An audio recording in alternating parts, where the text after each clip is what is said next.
साल 2000 बॉलीवुड के इतिहास का सबसे अजीब साल। एक तरफ एक लड़का आया जिसकी आंखें हरी थी और बॉडी ग्रीक गॉड जैसी, नाम था ऋतिक रोशन, और दूसरी तरफ सदी के महानायक का बेटा अभिषेक बच्चन।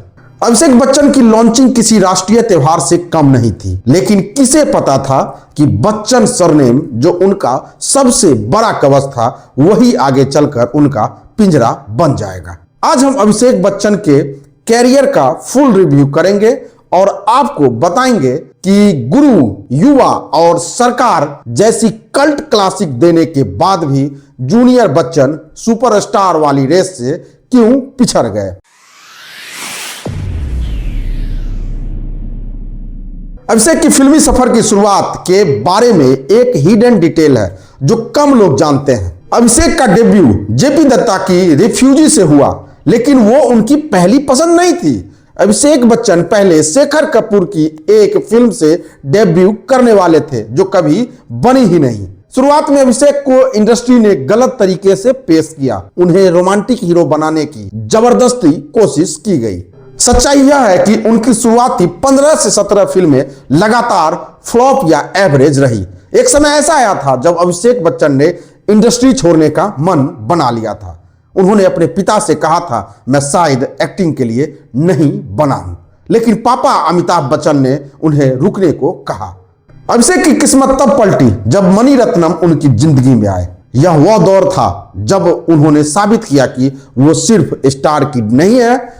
इन तीनों फिल्मों पर जरा गौर करें। नंबर 1, युवा, जो साल 2004 में आई थी, द गेम चेंजर। इस फिल्म में ललन सिंह के रोल के लिए अभिषेक ने कोई मेकअप नहीं किया। इसके पीछे एक गहरी बात है। मणिरत्नम ने उन्हें सेट पर अजय देवगन से दूर रहने को कहा था ताकि उनके किरदार का गुस्सा और चिड़चिड़ापन स्क्रीन पर रियल दिखे। अभिषेक ने यहाँ जो राउडीनेस दिखाई वो ऋतिक या शाहरुख खान उस समय नहीं कर पा रहे थे। नंबर 2, सरकार, जो 2005 में आई थी, the silent killer. Amitabh Bachchan के सामने खड़े होकर बिना डायलॉग बोले सिर्फ आंखों से एक्टिंग करना, उस सीन को याद कीजिए जब वो के मेनन को घूरते हैं।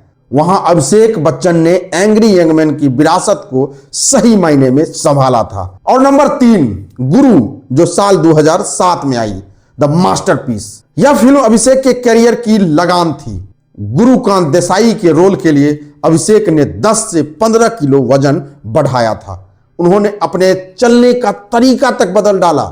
अगर आप फिल्म के आखिरी कोर्ट रूम सीन को देखें, मेरे को ये गोल्फ खेलना नहीं आता, तो वो 30 साल के अभिषेक नहीं बल्कि 60 साल के बुजुर्ग दिख रहे थे। क्रिटिक्स ने तब कहा था अब सुपरस्टार तैयार है, लेकिन यहीं से कहानी पलट गई। अभिषेक के सुपरस्टार न बन पाने का सबसे बड़ा कारण है धूम फ्रेंचाइजी। सुनने में अजीब लगेगा क्योंकि यह बहुत बड़ी हिट थी, लेकिन गहराई से देखिए तो धूम 1 चर्चा किसकी हुई? जॉन अब्राहम और उनकी बाइक की।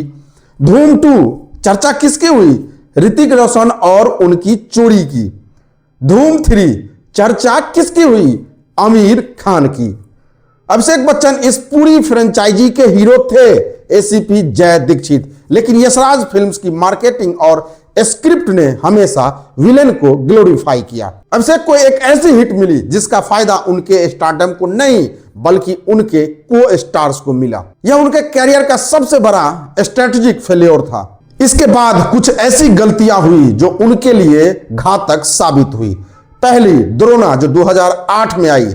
जब इंडस्ट्री बदल रही थी, अभिषेक ने द्रोणा जैसी फिल्म चुनी। यह फिल्म न सिर्फ बॉक्स ऑफिस पर डिजास्टर थी बल्कि इसने अभिषेक की इमेज को एक नॉन बैंकेबल स्टार बना दिया। दूसरी, रावण, 2010 में आई। मणिरत्नम फिर आए, लेकिन इस बार अभिषेक की एक्टिंग लाउड हो गई। एक सीन में वो 10 सिर वाले रावण की तरह हंसते हैं जिसे दर्शक ने ओवर एक्टिंग करार दिया। तीसरी गलती, द कूल डूड इमेज। अभिषेक ने ब्लफ मास्टर और दोस्ताना जैसी फिल्मों में कूल अर्बन डूड का रोल किया। यह फिल्में मुंबई दिल्ली के ऑडियंस को तो पसंद आई, लेकिन बिहार, यूपी और एमपी के मास ऑडियंस को यह समझ नहीं आया। भारत का सुपरस्टार वो बनता है जो सिंगल स्क्रीन थिएटर में सीटी बजवा सके, जैसे अपने सलमान खान। अभिषेक क्लास के एक्टर बन गए, मास के नहीं। एक कड़वा सच यह भी है कि अभिषेक एक सिक्योर एक्टर है। जो एक इनसिक्योर सुपरस्टार बनने के लिए जरूरी था। बोल बच्चन में अजय देवगन थे, हैप्पी न्यू ईयर में शाहरुख खान थे, दोस्ताना में जॉन थे। अभिषेक ने हमेशा टू हीरो फिल्में स्वीकार की और अपनी ईगो को साइड में रखा। उन्होंने अपने कॉमिक टाइमिंग से इन फिल्मों में जान डाली, लेकिन क्रेडिट हमेशा बड़े स्टार्स ले गए।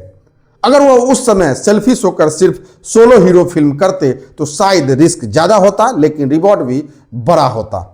आज अभिषेक बच्चन बदल चुके हैं। मनमर्जिया में उन्होंने जिस मैच्योरिटी से एक पति का रोल निभाया, या लूडो, बॉब विश्वास, घूमर, 10वीं और पिछले साल रिलीज हुई बी हैप्पी, कालीधर लापता और आई वांट टू टॉक में जिस तरह का जबरदस्त एक्टिंग उन्होंने किया, साबित कर दिया कि वो स्टार बनने की दौर से बाहर निकलकर आर्टिस्ट बन चुके हैं। अभिषेक बच्चन सुपरस्टार इसलिए नहीं बन पाए क्योंकि ऑडियंस उनमें हमेशा अमिताभ सर को ढूंढती रही, और जब अभिषेक ने अभिषेक बनने की कोशिश की तो ऑडियंस ने उसे स्वीकार ही नहीं किया।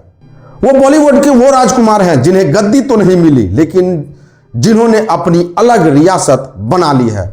अब इस साल उनकी आने वाली फिल्म किंग शाहरुख खान और सुहाना खान के साथ, और फिर धूम 4। हालांकि इसके बारे में अभी सिर्फ रूमर्स ही है, अब देखो क्या होता है। मेरा सवाल आपसे है, अगर अभिषेक बच्चन आज के दौर में डेब्यू करते, जब कंटेंट ही किंग है, तो क्या वो सुपरस्टार होते? कमेंट में अपनी राय दीजिए। अगर आपको यह वीडियो पसंद आया हो तो वीडियो को लाइक करें और साथ में सब्सक्राइब करना मत भूलना। अगली वीडियो किस एक्टर पर चाहिए, बॉबी देओल का कमबैक या अक्षय खन्ना का टैलेंट, नीचे कमेंट में जरूर बताएं। मिलते हैं अगले वीडियो में, तब तक के लिए जय हिंद।